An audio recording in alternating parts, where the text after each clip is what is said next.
finds son of United States President Hunter Biden guilty in gun trial. In Sport Nigeria Premier Football League finds Rangers 5 million naira over unruly behavior of players and others. Now the details. I am Taiwo Baruwa.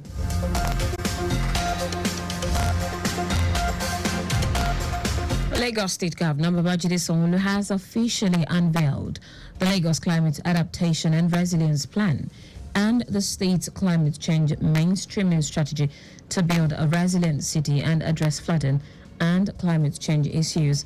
Governor Babajide Sanwo-Olu, who was represented by his deputy Obafemi Hamzat, stated this during the 10th Lagos International Climate Change Summit with the theme Accelerating Climate Finance and Championing Local Adaptation Initiatives. Hamzat said the summit aims to strategize on pressing issues of climate change, thereby championing the adaptation initiative and reducing emissions in carbon footprint. We are resilient is really an understatement.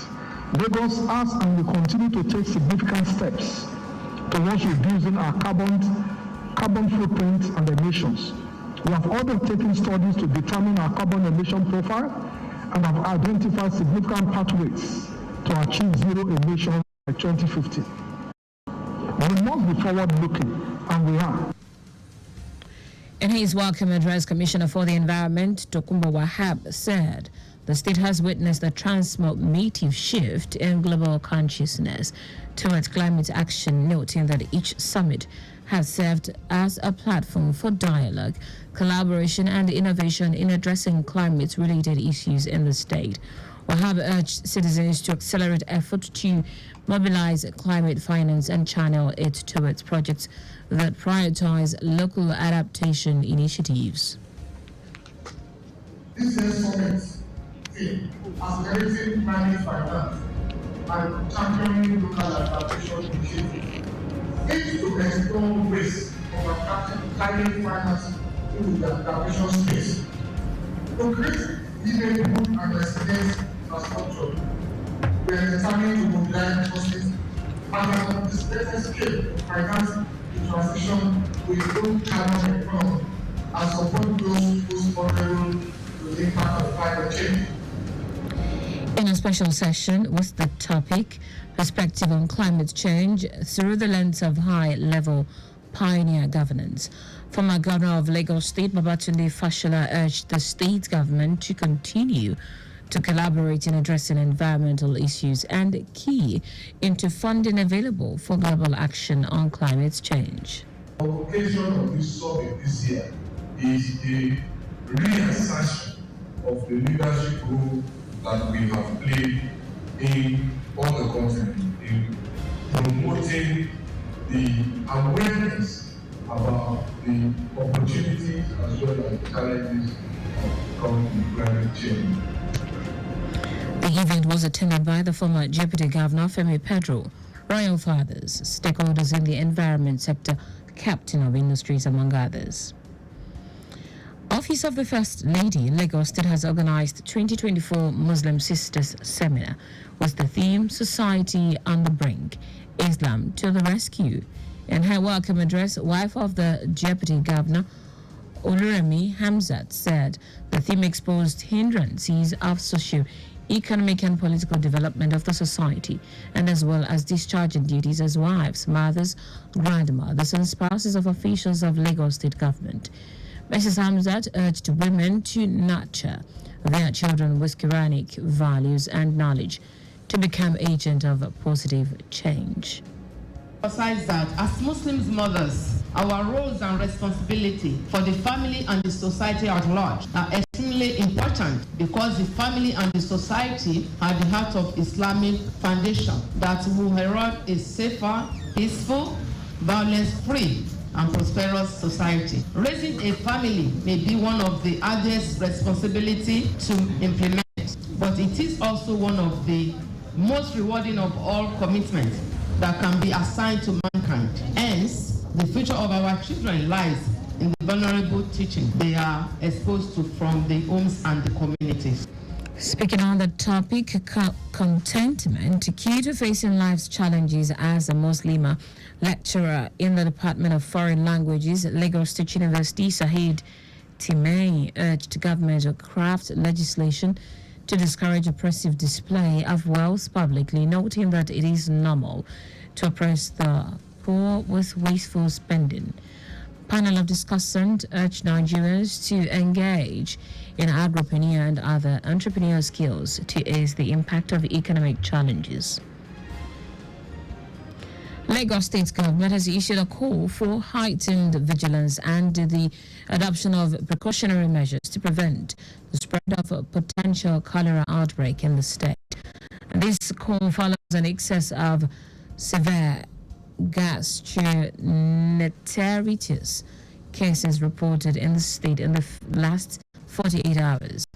Speaking on the surveillance report, Commissioner for Health Akin Abayomi said cases of severe gastroenteritis have been reported in communities around Itiosa, Lagos Island, Ikorodu, and Koshofe local government areas. Abayomi explained that these cases have resulted in about 60 hospital admissions and 5 deaths have been recorded, mainly from patients presenting late with extreme dehydration. He noted that following recent rains, Lagos State has been a notable increase in cases of severe vomiting and watery stools, saying urban slums and crowded areas with poor sanitation are particularly at risk. The commissioner enjoined citizens to rely on the Lagos State Ministry of Health, the Nigeria Center for Disease Control (NCDC), and accredited local health facilities for guidance, advised an update on prevention, treatment, and management. He added that suspected cases can be reported via the following emergency lines: 0802 3169 485 or 0813 7412 348, or use the helplines 767 or 112. The Federal High Court has announced plans to proceed on its 2024 annual vacation from July 23. The court's Assistant Director, Information ICT, Catherine Christopher, who made this in a statement, said the vacation will end on September 13. Christopher said the court's Chief Judge, Justice John, approved the vacation in line with the provision of Order 46, Rule 4 of the Federal High Court Civil Procedure Rules 2019. She noted that the litigation public is to approach only the court's divisions in Abuja, Lagos, and Port Harcourt, where some judges have been assigned to sit during the vacation in cases requiring extreme urgency. And on to the rest of the stories. President Bola Tinubu is set to address the nation in a broadcast on the occasion of Democracy Day at 7 a.m. on Wednesday. Special advisor to the president on media and publicity, Ajuri Ngalale, said this in a statement issued in Abuja. The statement enjoined television, radio, and other electronic media outlets to plug into the network services of the Nigerian Television Authority, NTA, and the Federal Radio Corporation of Nigeria, FRCN, for the broadcast.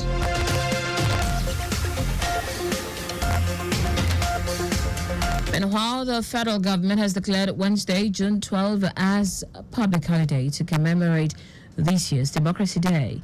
Minister of Interior Olubunmi Tunji-Ojo, in a statement by the Permanent Secretary of the Ministry, Aishatu Ndayako, congratulated Nigerians on the celebration. Tunji-Ojo said, as the country marks another Democracy Day, Nigerians must reflect on the effort of the founding fathers and ensure that Nigeria remains united, secured, peaceful, and visible entity. He also urged Nigerians to remain steadfast on the tenets of democratic governance. Tunji-Ojo added that President Bola Tinubu is committed to positive reforms to revive the nation's economy and enhance security. The National Bureau of Statistics, NBS, says the aggregate value-added tax, VAT, stood at 1.43 trillion naira in the first quarter of 2024. In a report released in Abuja, NBS says there was a growth rate of 19.21% on a quarter-on-quarter basis from 1.20 trillion naira recorded in the fourth quarter of 2023.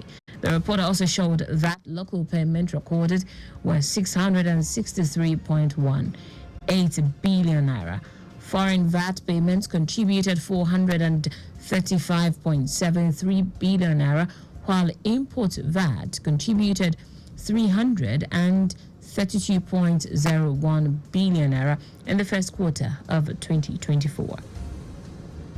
In foreign news now, the son of the United States President Hunter Biden has been found guilty on all three counts in his federal gun crimes case in Delaware.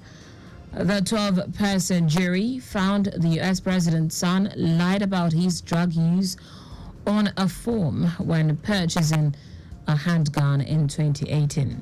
He now faces a possible prison term of up to 25 years, although a sentence of that length for a first-time offender is highly unlikely. Biden Jr. had pleaded not guilty to the charges, 2 counts of making false statement and 1 count of illegal gun possession. It is the first time a sitting president's child has been found guilty of a crime. In sport now, Nigeria Premier Football League (NPFL) has handed down a 5 million naira fine to Rangers International for multiple infractions during the match against Enyimba International held at the Nnamdi Azikiwe Stadium in Enugu on Sunday, June 9, in a letter dated June 10 and issued to Rangers by the NPFL Chief Operating Officer Davidson Owome. The league outlined several breaches of its rule committed by Rangers during the ill-fated encounter. The letter noted that, topping the list of offences, Rangers was found to have violated Rule B 15.24 as the club over-ticketed the match, leading to overcrowding at the stadium. It also cited the club for failing to provide adequate and effective security measures, contravening Rule B 13.52. The Rangers was also given 48 hours to either submit to the summary jurisdiction and the prescribed sanctions or elect to be dealt with by a disciplinary panel. And that's it on the news at 6. But just before we go, please do not drive beyond specified speed limit. You can follow us and like all our various social media platforms: X, Traffic Radio 961, Instagram, Lagos Traffic Radio 961. Subscribe and watch our news and programs live on YouTube at Traffic Radio 961. You can also visit our website at trafficradio961.ng. Did you know that the Sanwo-Olu administration injected 100 high-medium capacity buses for standard routes? You can get some more Lagos State Government website. To end the news, here are the highlights of the major stories. Lagos State Governor Babajide Sanwo-Olu has officially unveiled the Lagos Climate Adaptation and Resilience Plan and the State Climate Change Mainstreaming Strategy to build a resilient city and address flooding and climate change issues. President Bola Tinubu is set to address the nation in a broadcast on the occasion of Democracy Day at 7 a.m. on Wednesday. We also told you that the United States President's son, Hunter Biden, has been found guilty on all 3 counts in his federal gun crimes case in Delaware. And finally, in sport, the Nigeria Premier Football League (NPFL) has handed down a 5 million naira fine to Rangers International for multiple infractions during the match against the Enyimba International held at the Nnamdi Azikiwe Stadium in Enugu on Sunday, June 9. For contact with the newsroom, send a message to info@trafficradio961.ng. That ends the news broadcast compiled by Adewale Oloporoku. I am Taiwo Baruwa. Thank you for listening. Good evening.